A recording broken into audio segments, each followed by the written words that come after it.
Harut و ماروت کے متعلق بنیادی طور پر دو طرح کی روایات ملتی ہیں۔ ایک وہ جو قرآن و حدیث اور تابعین کے اقوال میں موجود ہے، اور دوسری وہ جو تورات و انجیل اور اسرائیلی روایتوں میں آتی ہے، جبکہ ان اسرائیلی روایتوں کو بیشتر علماء اور مورخین نے تائید کی ہے۔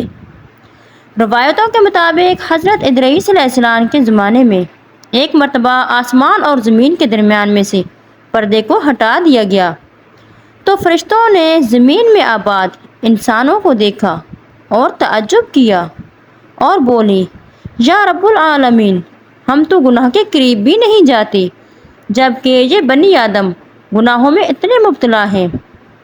اگر ہم ان کی جگہ ہوتے تو کبھی تیری نافرمانی نہ کرتے۔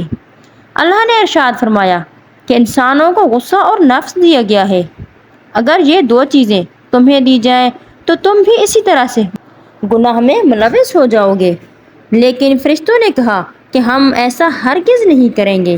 لہٰذا اللہ کے حکم سے فرشتوں نے اپنی جماعت میں سے دو بہترین اور اطاعت گزار فرشتوں کو چن لیا، جن کا نام ہاروت اور ماروت تھا۔ اللہ نے ان دو فرشتوں کو انسانی فطرت اور نفس دے کر دنیا میں بھیجا۔ وہ شہر بابل میں دو خوبصورت انسان بن کر آئے اور قاضی کے کام پر مقرر ہو گئے، جہاں وہ لوگوں کے درمیان فیصلے کیا کرتے تھے۔ ایک دن ان کے پاس ایک خوبصورت عورت آئی، اپنا مقدمہ لے کر آئی اور کہا کہ اس کا شوہر اسے بہت پریشان کرتا ہے۔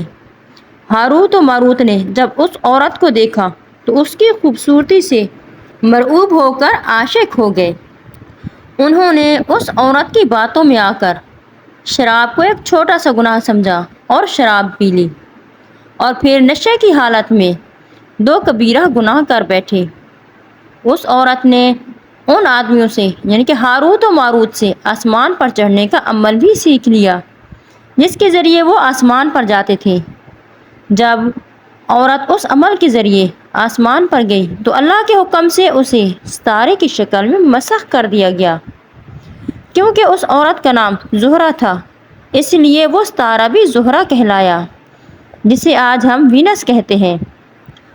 اس گناہ کی وجہ سے ہاروت و ماروت خود وہ اسم اعظم بھول گئے تھے جسے پڑھ کر آسمان پر جاتے تھے، اور بطور سزا انہیں بابل کے کنویں میں الٹا لٹکا دیا گیا۔